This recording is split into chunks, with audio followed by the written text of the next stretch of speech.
Y bueno, pues plantear ante la opinión pública veracruzana dos puntos importantes que tiene Morena por el día de hoy. Una que es una iniciativa sobre la autoridad republicana, donde nos hará favor la diputada Tania Carola de plantear el tema, y un segundo asunto que tiene que ver con la solicitud, el exhorto para que se suspenda la evaluación docente en el estado de Veracruz programada para los próximos días a cargo del diputado Senyacen. También tenemos otras iniciativas y puntos de acuerdo de la diputada Daniela Griego, y bueno, yo le pediría a la compañera Tania, al compañero Senyacen, a la compañera Daniela que nos planteen los asuntos y estaremos a su disposición. Bueno, buenos días, gracias por acompañarnos. Hoy vamos a presentar uno de los puntos centrales del proyecto de Morena. Es esta ley de austeridad republicana. Es un proyecto que Andrés Manuel, cuando estuvo al frente del gobierno del Distrito Federal, la llevó a cabo con muy buenos resultados. Creemos que en estos tiempos particularmente que estamos viviendo, pero en general no debería existir esta brecha tan grande que hay entre los políticos y el ciudadano común. Entonces, la propuesta va encaminada precisamente a romper esa brecha y poder acercarnos más a los ciudadanos a los que representamos. Y tiene que ver también con un análisis que se ha hecho sobre el presupuesto y cómo los últimos años se ha estado distribuyendo. Mientras la deuda fue aumentando, por otro lado también fueron aumentando los gastos personales de ciertas dependencias, de ciertos personajes, y por otro lado pues la gente pues con mucha más carencia. Entonces aquí se va a tratar de que todos estos gastos superfluos y todos estos excesivos cobros por algunos funcionarios se vayan disminuyendo para que pueda repartirse. Y bueno, por supuesto, como también parte central de nuestro proyecto es la educación, estamos proponiendo que ese dinero se destine a cosas fundamentales como es educación, salud y en menor medida también a inversión pública. Y bueno, ya la van a conocer, está muy completa la ley. A nivel federal se propuso una similar. Nosotros lo que hicimos fue acercarla a las necesidades de nuestro estado, pero pues toca todos los puntos importantes para empezar a equilibrar un poco esta sociedad y hacerla un poco más justa. Tania, si recuerdo bien, esa iniciativa planteaba reducción de salarios, reducción de gastos en gasolinas, vehículos, en fin, y generaba una economía de aquel tiempo más o menos muchos miles de millones de pesos. En esta iniciativa que ustedes presentan hoy, ¿qué se plantea de manera central? Y si están proponiendo también esto, reducción de salarios, evadir gastos de celular y vehículos, ¿no? Sí, reducción de salarios en los altos funcionarios, ¿no? También es importante que la gente sepa, al trabajador convencional no se le va a reducir su sueldo. Estamos hablando de los magistrados, estamos hablando de nosotros los diputados, del gobernador, ¿no? Del secretario de Estado, o sea, de esos altos funcionarios. Y también vemos que hay un derroche en materiales, ahí más o menos les queríamos mostrar unas gráficas donde muestran, uno puede hacer uso de materiales innecesarios, ¿no? Y a veces pues hasta se los llevan a sus casas. Y hay ahí una serie de cosas importantes, pero sí, una parte importante, pero no es lo único lo de los salarios. O sea, es importante también señalar que no es lo único pero sí tenemos que empezar por nosotros. ¿Qué economía plantea? ¿Cuánto dinero? En el cálculo que hacemos, según presupuestos anteriores, se está planteando alrededor de 16,000 millones de pesos conforme al presupuesto. ¿El ahorro con esta ley? 16,000 millones de pesos aproximadamente. Sí. Este es un cálculo según el último, o sea, los últimos presupuestos, cómo se han manejado. Sobre eso es que está calculado, es un estimado. ¿Y ya fue cabildeada esta iniciativa? ¿Ya fue cabildeada? En otro momento de la administración de Fidel Herrera se intentó bajar los salarios y los primeros que respingaron, que dijeron que no, fueron los del Poder Judicial, porque es inconstitucional el bajar el salario a un funcionario. ¿Cómo se haría o qué harían ustedes para que finalmente eso se consolide y no quede solo como una buena intención? Ajá. Gracias. Pues la cosa es que nosotros lo vamos a pasar a pleno. También tenemos la ventaja que hace unos días en este mismo espacio Yunes Linares dijo que estaba a favor de la austeridad, entonces sí, pero no de bajar salarios, que no va a haber problema. ¿No? Y respecto hacia dónde se va a etiquetar es educación, salud e inversión pública. Si pudieras dar 3 rasgos importantes de esta ley, además de bajar el salario, ¿qué otras propuestas traen para poder...? En papelería, por ejemplo, o en esos recursos de materiales, ¿qué materiales serían los que se están usando inútilmente? En viáticos, se las vamos a pasar, Pero necesitamos audio para radio para que nos expliques así a grandes rasgos. Bueno, son salarios, viáticos y adquisición de, o sea, por ejemplo, el tema de los celulares, el tema de los vehículos, todo eso. O sea, solamente hay casos excepcionales donde se necesitan y en los que no. Adelante, también los seguros de gastos médicos mayores que son excesivos. Que usen el seguro social, ¿no? Así es, pues somos trabajadores del Estado y de esa manera tendríamos... ¿Cuánto se plantean reducir el salario de los diputados, por ejemplo? No, estamos hablando de un 50%. Otro rubro muy importante también por decir es las prerrogativas que reciben los partidos políticos. También es una de las demandas de la gente que yo creo que sí es muy importante atender. Es mucho dinero lo que reciben los partidos políticos. También ahí se va el 50%. Está contemplado el segundo de marca que son los diputados cada vez que salen. Por ejemplo, en la legislatura pasada, pues cada vez que salen los diputados se dan un bono de marcha como de 2,000 pesos. Está contemplado. Sí, en general todos los ahorros que se están planteando y que el Congreso los implica y todo eso se modifica. Le voy a pedir al compañero Roberto Senyacen que nos comente también sobre un punto muy importante para la sociedad veracruzana, para el magisterio, que tiene que ver con la evaluación docente, que además tienen en el filo y en expectativa a muchos miles de maestros en todo el estado de Veracruz. Por favor, doctor. Muy buenos días, reciban el fraternal saludo. El comentar que lo que se va a interponer es un proyecto de punto de acuerdo es exhorto en cuanto a la situación de la permanencia docente, ¿no? Todos ustedes saben las condiciones que se dan, sin embargo, hoy nuevamente sigue tomada la Secretaría de Educación, ¿no? ¿Por qué? Por aquellos docentes que fueron a ese proceso evaluativo y que ya es un año, ¿no? Del 2015 a la fecha y que no han tenido aumento en el salario, ¿no? Entonces, la reforma educativa únicamente se queda en las palabras.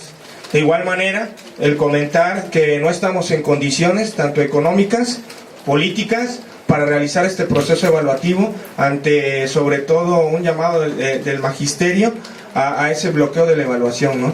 Tan solo comentar que dentro de las cifras que se está planteando y que tenemos conocimiento, la Secretaría de Educación de Veracruz, tan solo en el coffee break del mes que se realiza el proceso evaluativo son 800,000 pesos.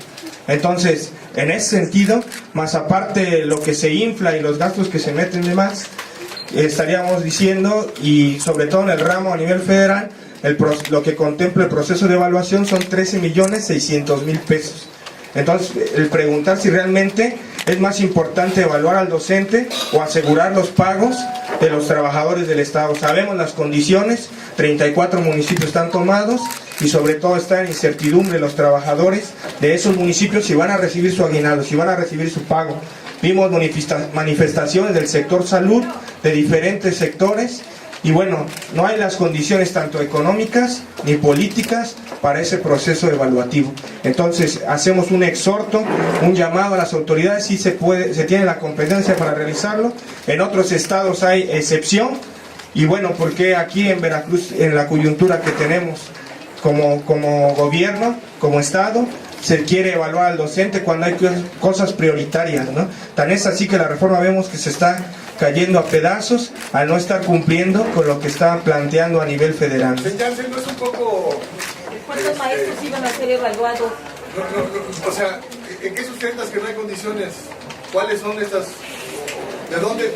¿Cómo certificas que no hay condiciones para hacer la evaluación? Bueno, pues vemos que días anteriores a los alcaldes se les adeuda 3,000 millones de pesos y únicamente se le dio un abonito, ¿no? Entonces, en eso nos basamos, al que el proceso evaluativo sale en más de 13,600,000 pesos, ¿no? Entonces, si no hay para pagar el recurso público para los trabajadores y todo lo que se tiene destinado, se va a tener para pagar la evaluación.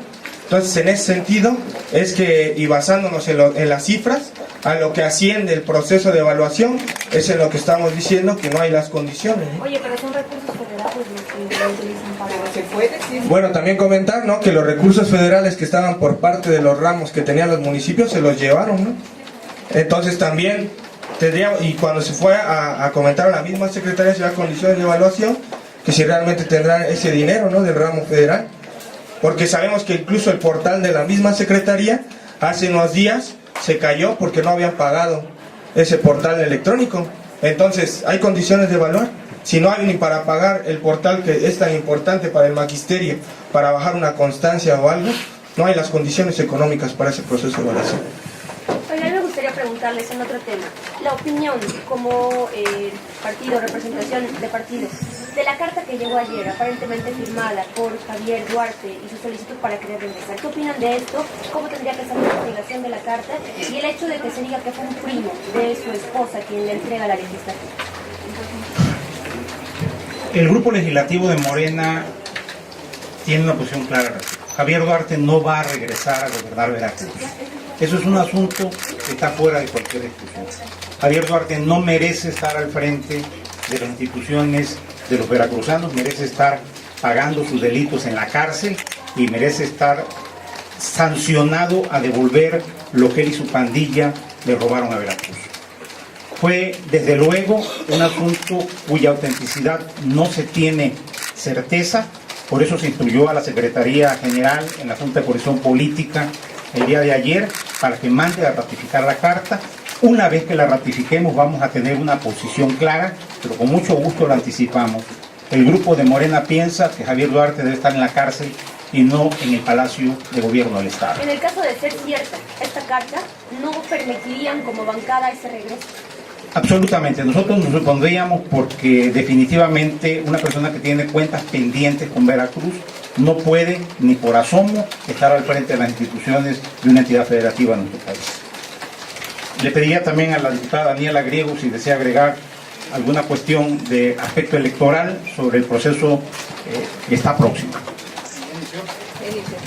Sí, buenos días, gracias. Bueno, vamos a presentar al Pleno un punto de acuerdo para exhortar a las autoridades electorales, INE, OCLE y Tribunal Estatal, en el marco del inicio del proceso electoral local, donde se van a renovar los 212 alcaldías. Estamos proponiendo y argumentando el por qué es necesario que desde el Congreso se haga un atento llamado a estas autoridades, considerando las dos elecciones locales municipales pasadas, 2010, 2013, y lo que sucedió en este reciente proceso electoral, donde fuimos electos y se eligió al gobernador. Hay una serie de irregularidades que se documentaron, que se denunciaron en su momento y que no podemos permitir que vuelvan a suceder, estando las condiciones del Estado en las que se encuentran, los ánimos muy caldeados, las contiendas municipales siempre provocan conflictos mayores. Entonces es un llamado respetuoso, estamos poniendo la consideración del Pleno y hay recomendaciones en varios sentidos. Uno, en el proceso real de fiscalización de los recursos. Tuvimos un caso reciente de un candidato, en este caso ya diputado, el del PANAL, donde rebasó por mucho los topes de gastos de campaña y no fue sancionado. La actuación del tribunal en el caso de Cozoleacaca y la compañera Rocío, con una resolución por demás pues falta de argumento y de consistencia jurídica, y la descoordinación entre el INE y el OCLE, que en el marco de la reforma del 2014 pues tienen que coordinarse para llevar a cabo las actividades del proceso electoral, y fue una constante de desencuentros y de errores entre las dos instituciones para organizar el proceso local. En ese sentido es el exhorto. Vamos a exponer nuestros argumentos en un rato y esperemos que encontrar eco por parte de las autoridades electorales. En ese sentido, el OCLE hoy sesión y va a haber cambios de algunos directivos. ¿Ustedes harían un llamado precisamente, por ejemplo, la administración se vincula con problemas de desfalco y obviamente con problemas olvidados por el gobernador Javier Duarte de Ochoa? Le pedirían a la OCLE que en estas nuevas posiciones pues, se dieran los perfiles de quienes van a llegar a ser estas. Claro, recordemos que una de las, críticas más fuertes fue la designación del secretario ejecutivo. 4 veces se designó al secretario, 2 veces a Víctor Moctezuma, relacionado con Gabriel de antes, luego a Alfredo Roa y finalmente al que está. y que dejaron una estructura montada. Víctor Montezuma dejó una estructura montada en directores de área que no han sido removidos y que tendría que evaluarse su desempeño de cara a este proceso electoral que inicia, ¿no? Claro que sí, que lo estaremos pidiendo. Nuestra representación general del OPLE va a estar insistiendo en este asunto, y no nada más, hay una serie de irregularidades como los candidatos independientes, el funcionamiento del PREP, que daremos cuenta ahorita en el pleno y por qué estamos haciendo el exhorto.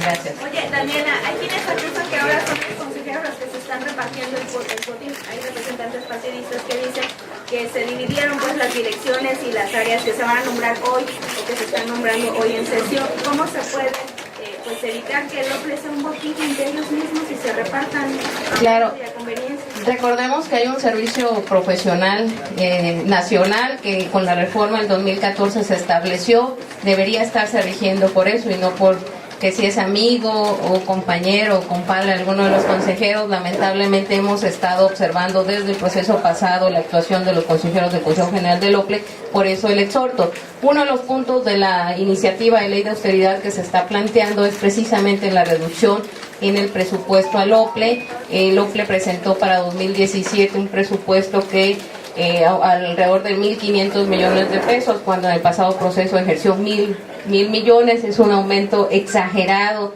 dentro del presupuesto del OPLE y que tendrá que revisarse seguramente cuando se discute el presupuesto, pero dentro de la ley de austeridad es precisamente uno de los organismos que se están señalando para que se reduzca su presupuesto, porque sabemos lo que se paga a consejeros del Consejo General, asesores, a directores, y esas partidas no secretas, pero sí muy opacas en su manejo, ¿no? Gracias. Muchísimas gracias, los esperamos ahí en el pleno. Muchas gracias.